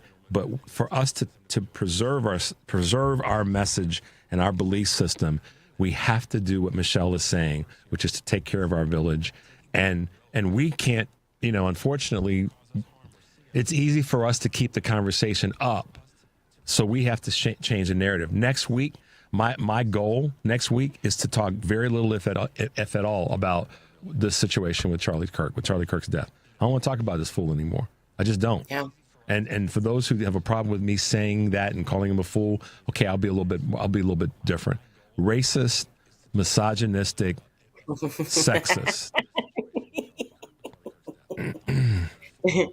For those in the cheap seats, let me say it again.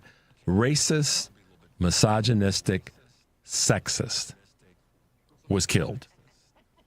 Yep. I put no harm toward anybody else, but that's who he was. I say it from the back of my throat. Yeah. And listen, there's no need to focus on him, right? Why? What's the point for us to do so?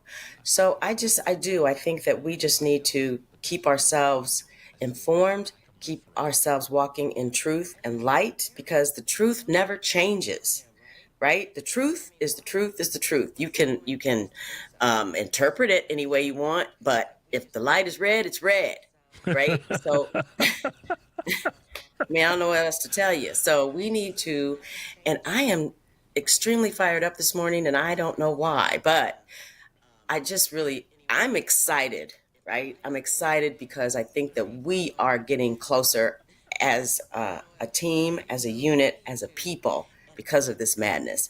And that's a good thing. They wouldn't be working so damn hard to try to pull us apart if they didn't see that we are galvanizing and fighting hard to push back on this.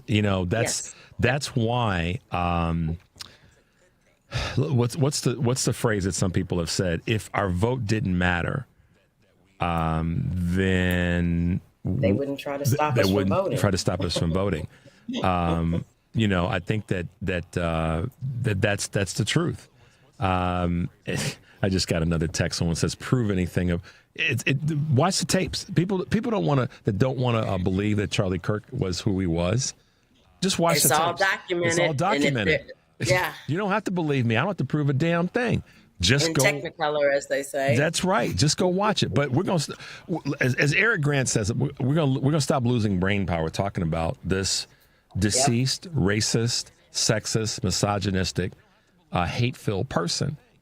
Because at some point we have to, so that we can move on. And part of taking care of ourselves is to make sure that we talk about the things that are motivating and powerful to us. Okay? Yeah. That's what really has to matter. We have to be very, very conscious of that. And again, that's why I'm ready to move on and talk about other things. I know that there's going to be a dialogue that comes from the White House, frankly, which is shameful. It's like, really? I like what the EU, the folks from the one of the EU conferences would not do. And that's to have a moment of silence for such for this. I mean, really, what about the moment of silence for those aspiring teenagers that lost their lives? Yep. So we taking care of ourselves is dual. We have to talk about the fact that we've got people that are trying to oppress us, but at the same time, we make sure it's to Michelle's point. I love that analogy that our fort is fortified. Yeah. Yeah, and but don't be in denial, right? There's a problem, Houston, we have a problem. But we need to stay on the right side of it and not let this negativity consume us. We need to stay aware, we need to stay vigilant, and we need to take care of each other because we're all we have right now. Yeah. And just let the others do what they're going to do, right? We have a unit, we have a team, and we have subsets of this team and this unit and this village, and we can all work together to make the world a better place. And let those people do what it do what it do on that side. That's right. And we need to. We have to stay aware, and that's where we have to fight the darkness, because being aware means this is just a crap hole right now. Yeah. But it's not going to be that way all the time. Keep our eyes on the prize, and take care of each other, and just always speak the truth. This crack. This is just if we allow it, it's just a blip. Yes. Yes. If we make it that, it's just a blip. And I know that I've talked about it a little bit yesterday, but I really tried to lean into the problem with guns, not about this dude, and lean into that. Because the guns have packed so many people's lives yesterday and a day before, not just his. Yeah. And then today I wanted to talk about it from a perspective of coming together. But yeah, like I said, next week, I will have, as best possible, moved on. Yeah, because what's the point? Yeah. What's the point? We gain nothing by continuing to keep the dust up. So I'm with you in that regard. And coming back to what you said about taking care of the village, and I think in doing that we'll be much better off with that sort of approach. Yeah, and we should lead by example, and we should.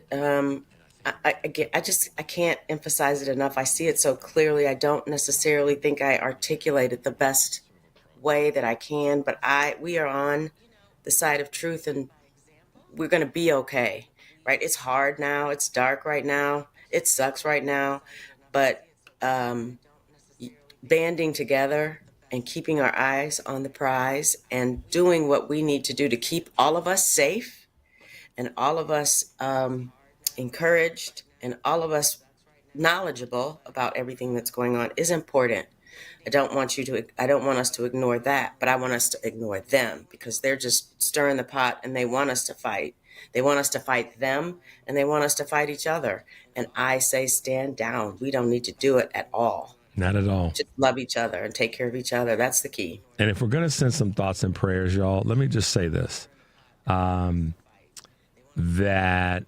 send some thoughts and prayers to those students at the HBCUs that had to shutter yesterday. Mm-hmm. You know, they're living in that's one of those things that we can do to take care of our village. And I don't mean just the black village, but the village at large. Yes. Is to reach out. If you want to send some thoughts and prayers, y'all, send some thoughts and prayers to the families in Colorado. Yes. And to the students at HBCUs. Mm-hmm. That's the way we take care of where we are right now and stay safe and stay smart and stay empowered. Ding, ding, ding. Man, we had the first leg of the Michelle Squared duo today. I got me some strong women in my life, and I am thankful and blessed and better man for it. Michelle Peltier, thank you for being with us today, and thanks for taking the time to share your heartfelt thoughts and feelings. As always, thank you, and tell your audience, thank yourselves. You are on the right side. You are doing the thing. Keep it going. That's right. All right, guys, we're going to take a quick break. The number is 773-763-9278. You're listening to Choose Views on WCPT AM 820 in Chicago, WARR 1520 AM and 103.5 FM from Warren County, North Carolina. I'm Richard Chu. We'll be right back.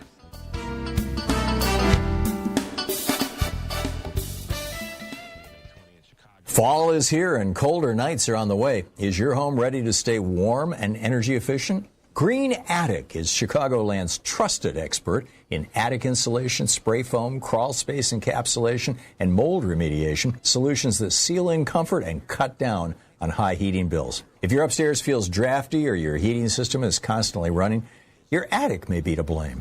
Their team helps balance temperatures and reduce energy waste from the top down. They also offer full-service roofing through Green Attic Roofing, covering asphalt shingles, flat roofs, premium roofing solutions, and solar panels. Every project comes with a 10-year labor warranty and instant online estimates to help homeowners replace aging roofs before winter sets in. With over 15 years of experience and over 1,000 five-star reviews, Green Attic delivers real comfort season after season. Visit greenattic.com for a free installation consultation or go to greenatticroofing.com for an instant roofing estimate today. It's nice to know someone is on your side. Mark Drugs always has your back. No two dogs are the same. A dosage form or strength of medication that works for one dog may not work for another. A compounding pharmacy like Mark Drugs is here to help you with your pet's medication challenges. We'll be happy to help you when your pet is sick. After all, it can affect the whole family. That's why we give our four-legged patients customized medications to make it easier for them to take. For pet medication problems, first see your veterinarian, then talk to your hometown independent compounding pharmacy, Mark Drugs. If you'd like to know more about the ways we can personalize medication for each individual patient, we'd be happy to help. We are a compounding pharmacy, which means we can prepare the medication prescribed in a strength and dosage form that meets the patient's needs. Ask us how our pharmacy can help. You have a choice when it comes to your health care, and a great choice is Mark Drugs and Roselle and Deerfield, where you get better health and care for you and your pets. Check out the Pet of the Month at markdrugs.com.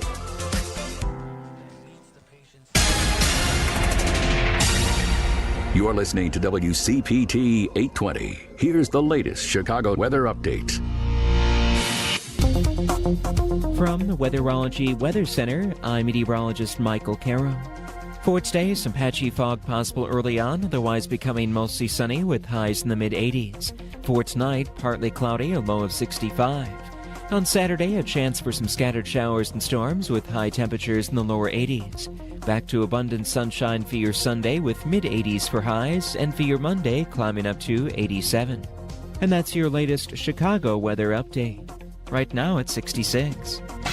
You're listening to WCPT 820 because facts matter. This is Choose Views with Richard Chu. Hey guys, welcome back to the show. Thanks for being with us. And as I said a moment ago, we had the first leg of the Michelle Squared Friday, the 12th of September. But thanks to Michelle Peltier for being with us and helping us in this conversation about recognizing our powers and taking care of our village and keeping us connected. And thanks to Karen Byrne for being with us, saying much of the same and in her way. And then Mike Nellis earlier in the show. I really wanted to try to focus today on keeping us together and keeping the conversation about us getting to the other side of the obstacle. And thanks to Dr. George Frazier for the clip that we used earlier in terms of us, our power is in our ability to be together. With us this morning is my good friend, and just you guys know her from our show, but more importantly, she's been with us before, and she'll be with us more in the future. American author. I love saying it that way. American author. That's just, when I say that about Michelle Duster, it really makes me feel good. American author. And the reason is, this is a black woman in America, but American author, public historian. Okay, that means a lot, guys. And of course, let me welcome to the show, Michelle Duster. Good morning, Michelle. Good morning, Richard. How are you? I'm good. I'm so glad to have you with us this morning and excited about the fact that Michelle and I kind of figured it out that we might be able to talk about some good stuff over the next weeks and months to come. So Michelle's going to be with us on a kind of a semi-regular basis, and I'm excited about having her voice be with us to talk about our country, talk about our world, but also bring into that her historical perspectives and the things that she's observed and how we are. When we look at history, we do actually have some clues as to how we got to where we are and why we may still be stuck in some of the things that we're stuck in. And so, Michelle, thanks for being with us, and I'm excited about us having some more regular conversations in the future. Yeah, I'm excited as well. Absolutely. Michelle is also a contributor to Rebellious Magazine for Women. So make your way over there to check out the work that she's done. And her most recent article was posted back in mid-August, Black Americans, 400 years and still counting, and counting, still striving for true freedom in a country that we built. So you heard what Michelle Peltier said about us coming together and finding unity and being connected right now and taking care of our village.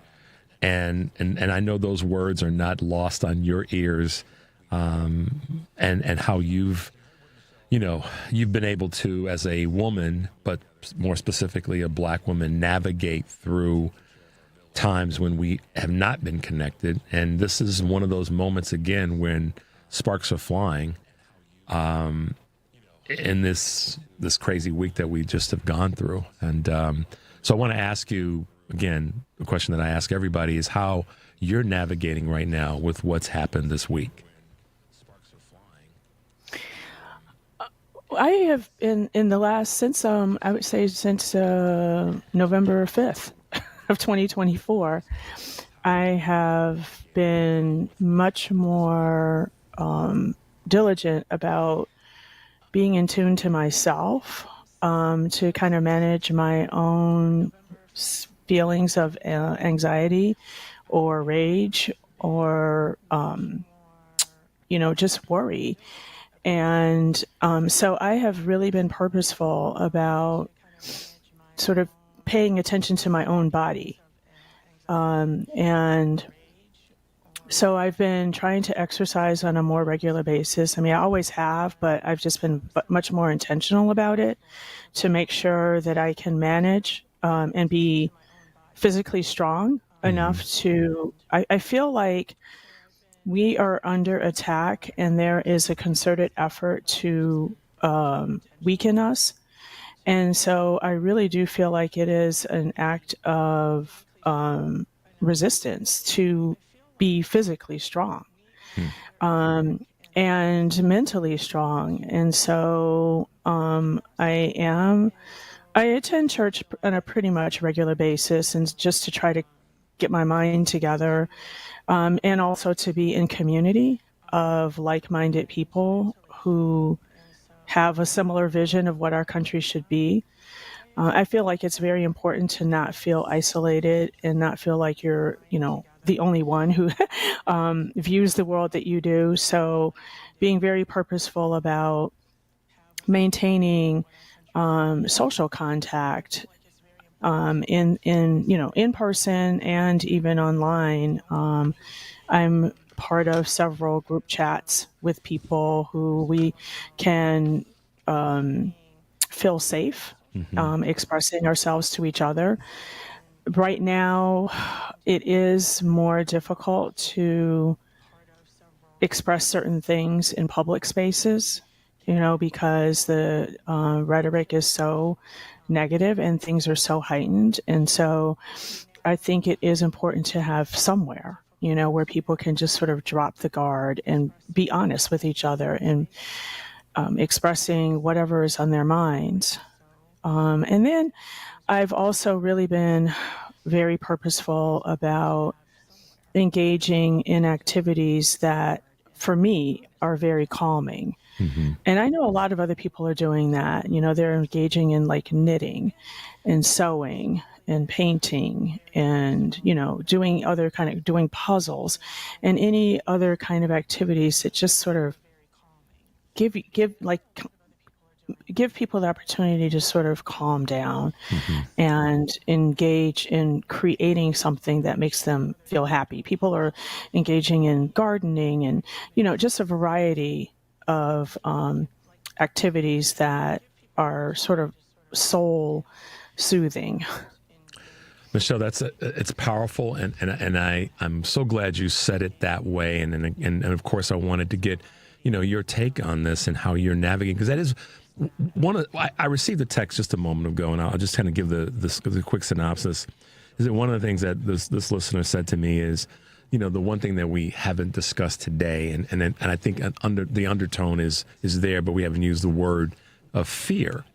And the person says in today's show, one emotion that we didn't seem to discuss was fear, and we have to overcome our fear and not deny it, but face it. And I think that part of the other side of that is we know that there is a desire to make us fearful and to separate us and to pull us apart.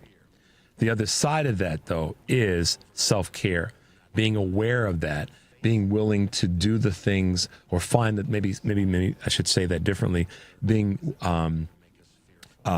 looking for things, as you just said, that will fill us up and will keep us strong and make sure that we are first taking care of ourselves, our mental, our physical, our spiritual parts. And I think by doing that, we can acknowledge that there may be fears out there, but we don't have to be fearful of them and succumb to them. What are your thoughts?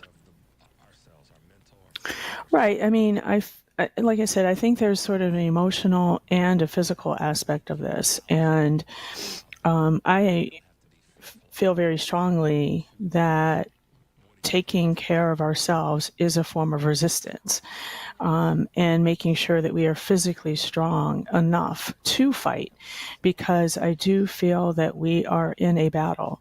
I think it's been very clear to me that there is an effort, an all-out assault on half of the country. And actually, I really think it's more than half of the country. When you start to, so just from a statistical standpoint, right, white people are 58% of the population. Half of them, or 51% of that, are women. So if you think about it from the standpoint of, okay, we're in the middle of a war that is trying to erase everybody who's not white men, and quote Christian white men who are straight, because so if you have 30% of the population who are white men, but then to say 5 to 10% are LGBTQ, and then how many of them are not Christian? And so then you're really talking about a very small minority of this country that is trying to take over everything. So those of us who don't fit in that narrow, white, male, Christian, wealthy, able-bodied, group of people, we are the majority. And I think we all need to recognize we're in the majority, and they are trying to impose minority rule on the entire population. And I think as we continue going forward with what really does come across as an aggressive takeover, those who are in the majority will find more ways to collaborate and work together. To kind of, I mean, it literally feels like war. Mm-hmm. And we all need to band together. And as your previous guest said, and I agree with, I mean, there is this effort to divide us, and make it so, like trying to divide, just say, for instance, Black people against Hispanics. And we're all in this kind of together, and we could just go down the line of the different ways that what would be considered, a quote, rainbow coalition, to try to fragment everybody so that we're all pitting ourselves against each other. And then, this small minority will, quote, win. But they are the minority, and they know that. And that's why they're trying to gerrymander their way into winning, because they can't win with a fair race. They can't win with a fair race. They can't win with the fair numbers. And it is the core of why they are fighting the way that they are. You're listening to Choose Views on WCPT AM 820 in Chicago, WARR 1520 AM and 103.5 FM from Warren County, North Carolina. We're talking to American author and public historian and just a good person, Michelle Duster.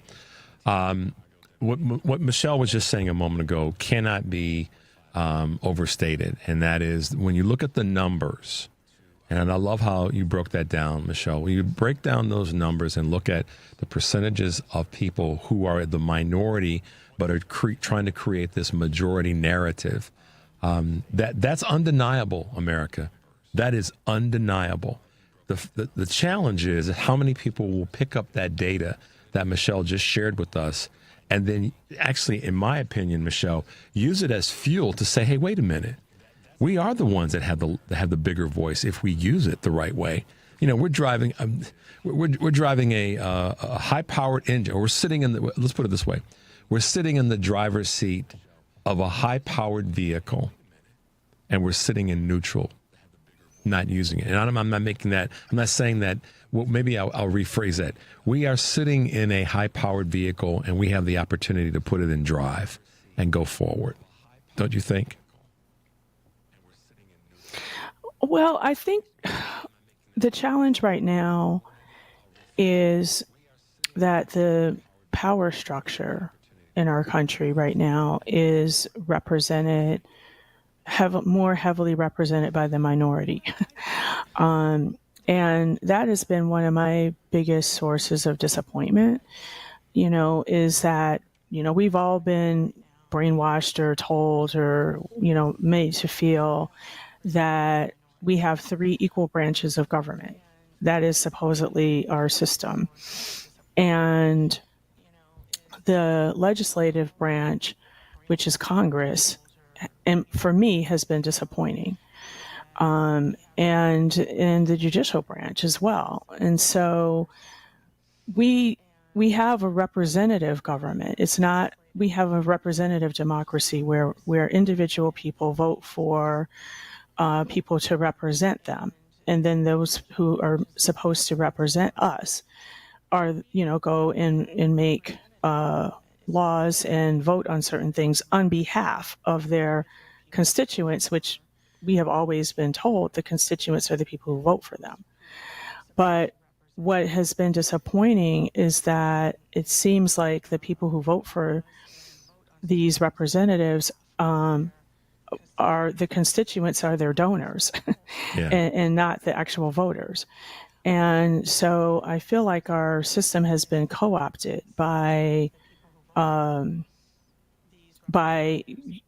wealthy donors and corporations. And so it's like, well, who do you actually represent? And the same thing when it comes to the court, which is supposed to be, sort of a neutral branch of our government that follows a constitution. But so I feel like these systems are failing us more so than the actual people, the voters, because I think voters did vote in the ways that they felt these people would represent us. But then they get into their offices and they do whatever they want to. And now they're trying to pick their voters instead of having the voters pick them. Yeah. And that's where we have this, where we need to have more of a conversation. There are voters who have had expectations that their representatives would do certain things. And then, to a great extent from the left, our representation does have to remember that we voted for them to represent our interests.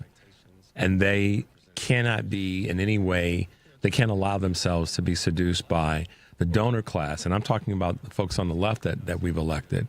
Because we already know that the folks on the right may have told their representatives, told their constituents that this is what we're going to do for you. But in fact, that they've done the complete opposite. They've done none of the things that they said that they actually we're going to represent.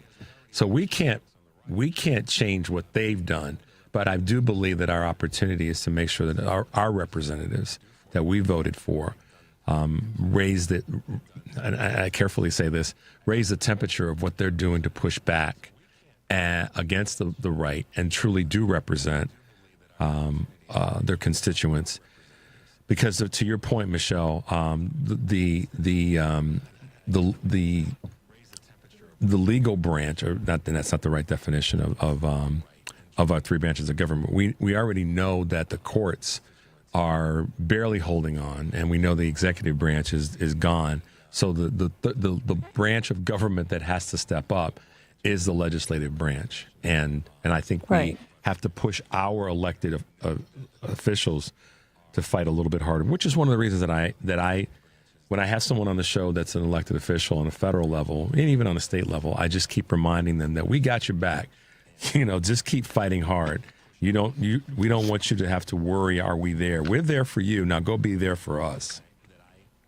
Well, I think the other challenge that's happening right now is the federal government is trying to take over state governments. We all need to be more in tune with what's happening on the state and local level.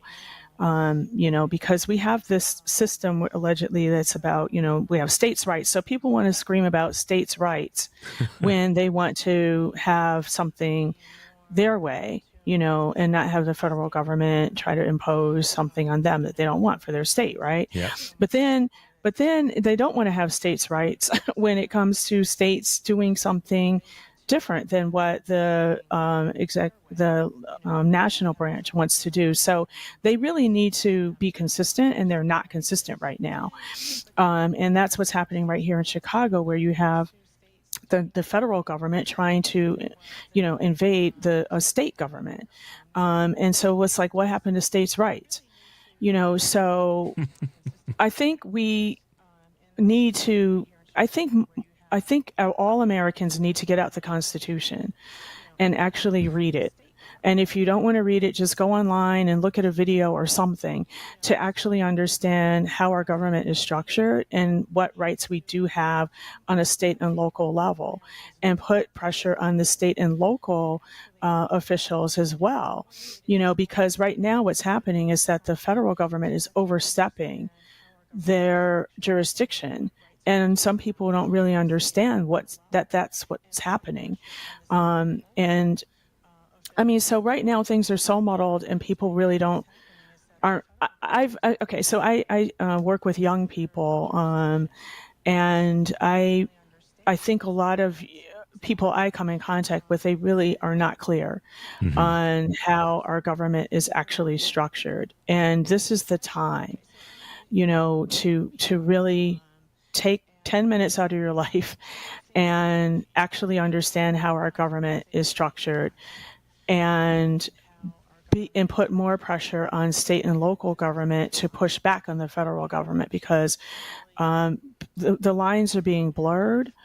Even when it comes to things like, okay, they want to talk about states' rights, Well, after Dobbs' decision, taking away the right for women to have access to abortions and throw it back to the states.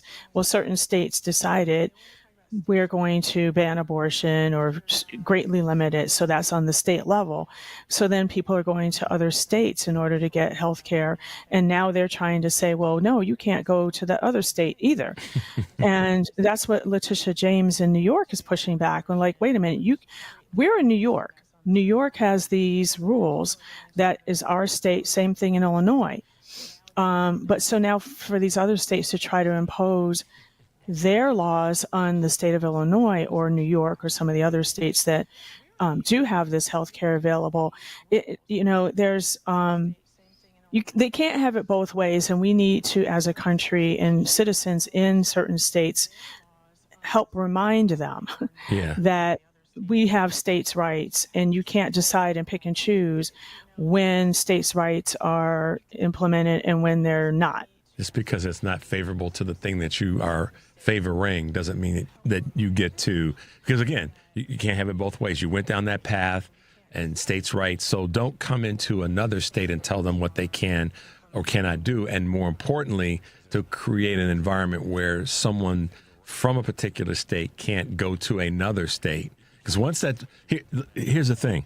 If I'm a resident of a certain state and I go to another state and I break their law, it's that state's jurisdiction to deal with me accordingly. So if you go to a state and their law favors your actions, then you're not breaking their law. So the state that you're from can't suddenly raise up and go, well, you can't go and do that. Well, sure I can, because it wasn't if we're going to be literal about states' laws or states' rights, then, red states, you got to shut it down in that space. But they don't want to do that. This is, again, going back to the hypocrisy of it all and the need to try to divide us more, is to say that we can still hold purview over you, even though it may be outside of our jurisdiction. And that's just, that's unacceptable. And we have to be the ones to push that conversation and make sure that our leaders on a state level, to your point, Michelle, and on a federal level are reminded of that, so that they can fight for those rights to be maintained. It's important for that to happen. It's always great to have you with us, and I know that there's so much more that we can talk about. But that's the reason we're going to have you back with some regularity, and you can bring some clarity to this and some cogent thoughts and conversations around it. And so I appreciate you being with us today, Michelle, and sharing some of your knowledge and your heartfelt thoughts about, as you started off by saying, taking care of yourself and taking care of who you are. So thanks for being with us today. Oh, thanks for having me. And how can folks find you real quickly? They can find me on almost, well, not all, but whatever social media that I'm on, which is Instagram, X, and Facebook, is at Michelle Duster. It's really easy. Oh, I'm also on LinkedIn. Hey, that's right. Cool, LinkedIn. Mm-hmm. Michelle, thanks for being with us. Have a great weekend, and we'll talk to you soon, okay? Thank you so much. All right, bye-bye. That was Michelle. That was the second leg of the Michelle Squared Friday. Michelle Duster, American author and public historian. It's an honor to have her with us, and she's going to be with us on a semi-regular basis. So I'm looking forward to that. Guys, thanks for being with us today. I wanted to do my best to try to dial the temperature down and have the words there to kind of bring us together, to get us to the other side of this craziness. It's Friday. You guys have a fantastic and safe weekend. Enjoy the weather wherever you are. Get out and about. Love on somebody, but like everybody has said today, love on yourself. Take a deep breath. Make your life count. We'll see you next week.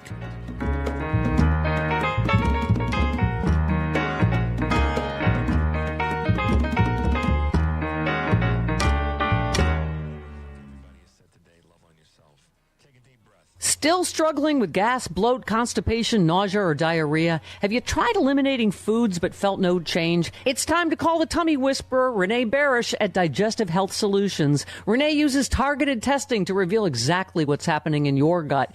Gut bacteria plays a key role in all your body functions, from cardiovascular regulation to brain function. When the gut is imbalanced, you may experience symptoms that extend beyond the gut, such as anxiety, skin issues, poor sleep, or increased risk for disease.